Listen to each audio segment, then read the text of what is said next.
ბაში უკვე იყო ნაფიცი მსაჯული, მას შეუძლია უარი განაცხადოს ნაფიც მსაჯულობაზე იმ საფუძვლით, რომ ბოლო 1 წლის განმავლობაში მე ვიყავი და გამახორციელე ეს ჩემი.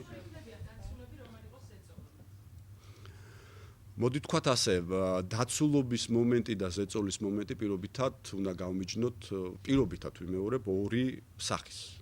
ერთი, ასე ვთქვათ, დაცულობა პროცესის მონაწილეების მხრიდან, რომ არ მოხდეს ასე ვთქვათ მათზე ზეწოლა, ფიზიკურიდან დაწყებული, ფსიქოლოგიურად გაგრძელებული გადაწყვეტილების მიღების კუთხით და მეორე, დაცულობა საზოგადოებრივი აზრისაგან.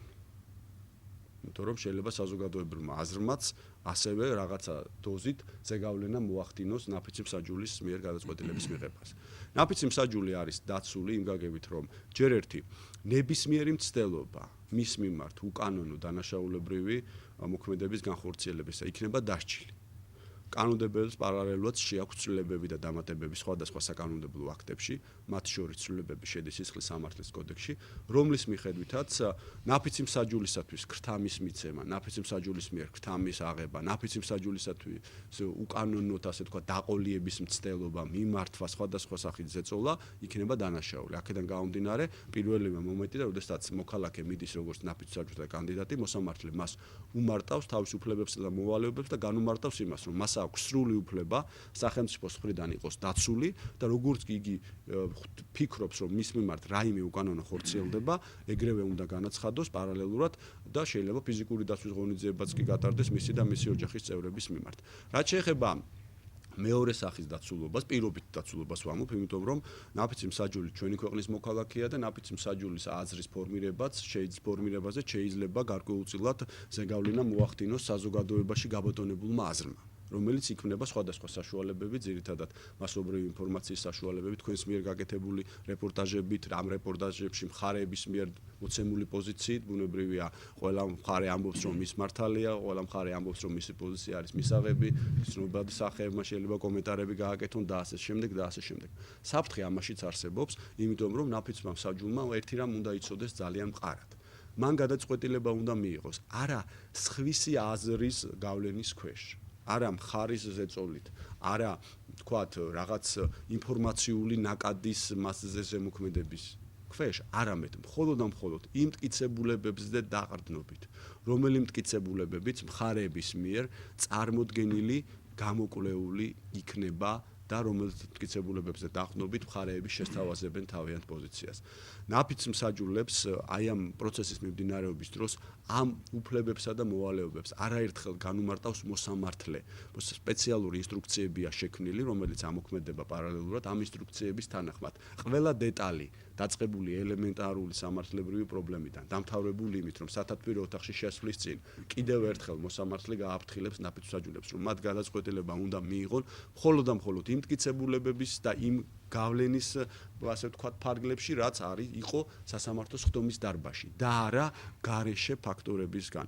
ამიტომაც თუ ყველაფერი ეს განხორციელდა, ასე ვთქვათ, ნორმალურად და თავისი დაცვის მექანიზმებით, ბუნებრივია, ჩვენ ობიექტური, ვიმეორებ, ობიექტური ხალხისაგან აუცილებლად მივიღებთ ობიექტურ გადაწყვეტილებას. გადაწყვეტილება რა პრინციპით იქნება მათ ამრავლებაზე?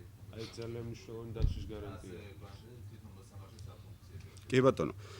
ვთქვათ ასე, ესე იგი პროცესის მიმდინარეობის დროს მოსამართლეს აქვს ძირითადად ის ფუნქციები, რაც არის, კერძოდ პროცესის წაყვანა, მტკიცებულებების მაგალითად დაუშვებლობა ან დასაშვებობა ან შუამდგომლობების განხილვა. ეს ხდება ნაფიცი მსაჯულების გარეშე. ნაფიცი მსაჯულები, ასე ვთქვათ, კავშირში არიან მხოლოდ არსებით გამოკვლევასთან, ანუ მტკიცებულებების, ასე ვთქვათ, შეფასებასთან.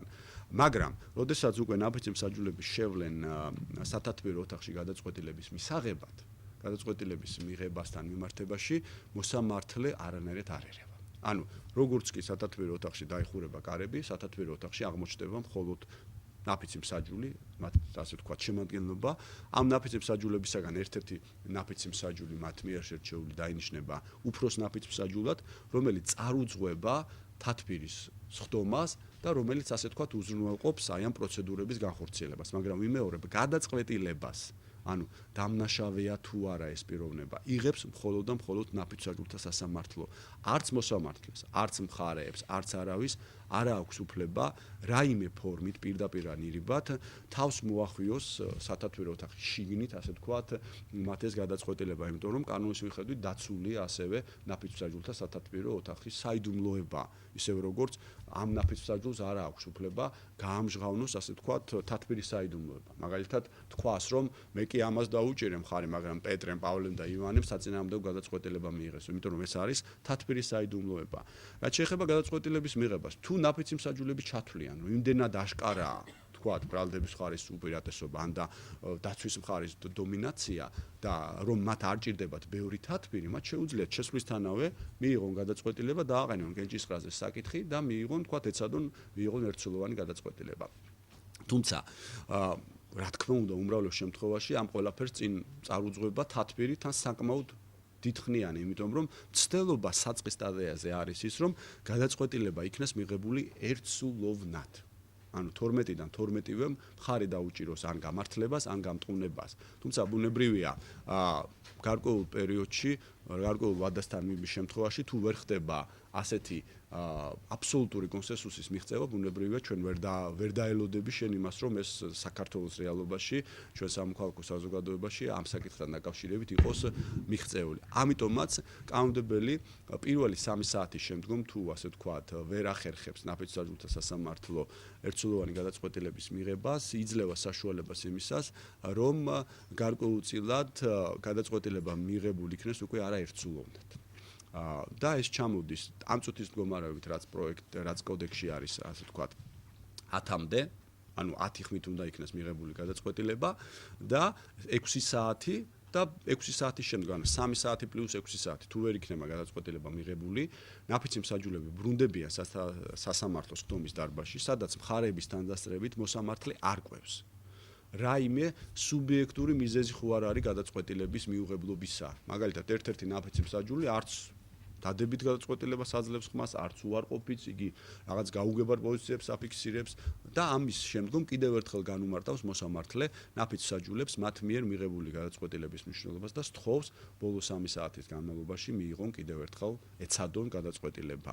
და თუ ბოლო 3 საათის განმავლობაში გადაწყვეტილება არ იქნება მიღებული, ამ წუთის მდგომარეობით არის შემოთავაზება იმისა, რომ მოწვეული იქნეს მეორე ნაფიც მსაჯულთა სხდომა. მაგრამ შეიძლება თქვენ იცით, რომ პარლამენტი პარალელურად იხილავს ცვლილებებსა და დამატებებს მოქმედ კოდექსში. აქ არის შემოთავაზება საკმაოდ საინტერესო, ანუ ორივე მხარის ინტერესების გათვალისწინებით შეიძლება საბოლოო ჯამში გადაწყვეტილების მიღება 10 ხმიდან ჩამოვიდეს 8 ხმაზე, ან და მოსამართლემ კიდევ დამატებითი გონივრული ვადა მისცეს მათ გადაწყვეტილების მისაღებად. თქვათ, ერთი ხმა გააკლია ერთ-ერთ, ასე ვთქვათ, პოზიციას, რომ ეგება იქნეს მიღწეული გადაწყვეტილება.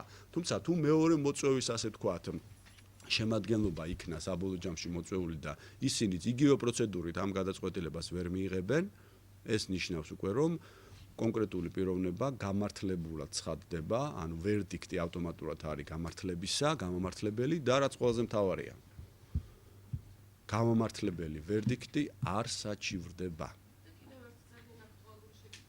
დიახ.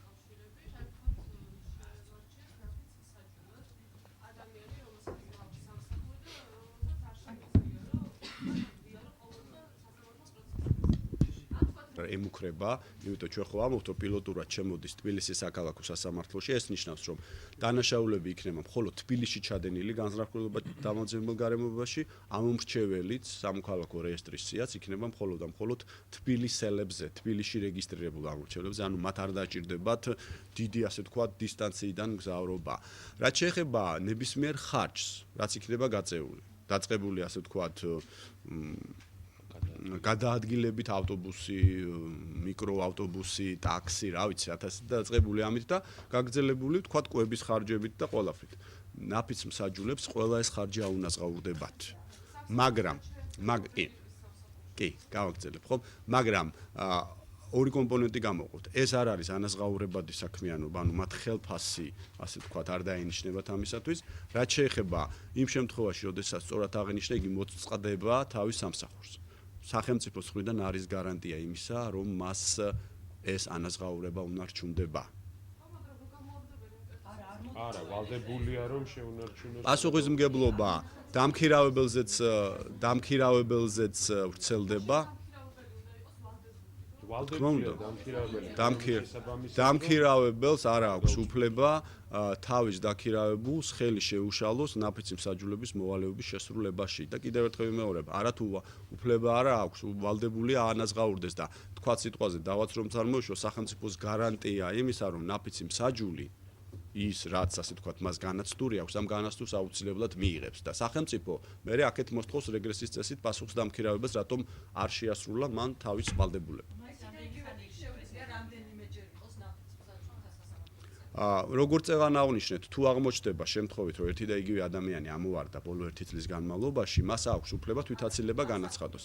მხარესაც აქვს უფლება, მაგალითად, თქვათ, აკრძალული არ არის. შეიძლება აღმოჩნდეს შემთხვევითი პრინციპი, ახლა ისე როგორც ასე თქვათ, ნებისმიერი ტოტალიზატორი და ნებისმიერი ასე თქვათ, ლოტო, სადაც შეიძლება ერთი და იგივე ადამიანმა რამდენჯერმე მოიგოს და მეორე ადამიანს საერთოდ ასე თქვათ, სიახლოვესაც ვერ გაეკაროს, ხომ? პირობითად ეს ყველაფერი ბედის წერის ამბავია, მაგრამ აქ უკვე მხარეებსაც რჩებათ უფლება.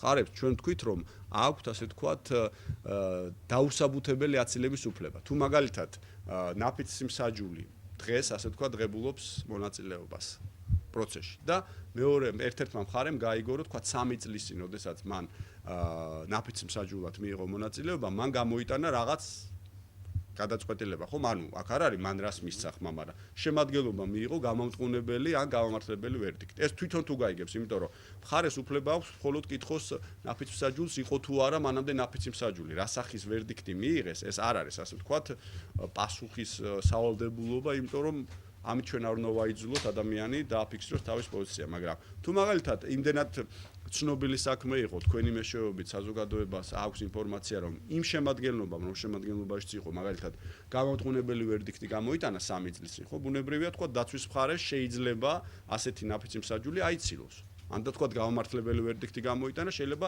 პირიქით ბრალდების მხარემ აიცილოს ხო ანუ ეს ვიმეორებ ჯდება მხარეების უფლებამოსილებაში მათ დაუსაბუთებლად თუ ჩათვლიან საჭიროდ აიცილონ ეს ხალხი და ერთ-ერთი საფუძველი შეიძლება იყოს მანამდე ნაფიცი მსაჯულობა. ძალიან საინტერესო კითხვაა და მე ასე ვთქვათ ამ საკითხასთან დაკავშირებით, რიტორიკულ კითხვით კი პასუხებდით. დღეს რომ საჭირდება ევროსასამართლოში ჩვეულებრივი პროფესიული მოსამართლის მიერ მიღებული გადაწყვეტილება. თქვენ ფიქრობთ, რომ იქ საჭირდება ის კითხვა ჩაიდინა თუ არა დანაშაული ამ ადამიანმა? სტრასბურგის ევროპული სასამართლო იხილავს მხოლოდ და მხოლოდ იმ საკითხებს, საქმის წარმოების დროს, წინასწარი გამოძიებისა და სასამართლო განხილვის დროს, ხომ არ მომხდარა სახელმწიფოსა და სასამართლოს მხრიდან ევროპის კონვენციით დადგენილი უფლებების ხელყოფა. ვერც ერთ შემთხვევაში ეს შედეგზე ვერ პოვებს უფლებას და სტრასბურგის სასამართლოს ყოველ შემთხვევაში ამ წუთამდე არ დაუწყია იმ კომპეტენციაში შეჭრა, რაც არის ადამიანმა ჩაიდინა თუ არა დანაშაული.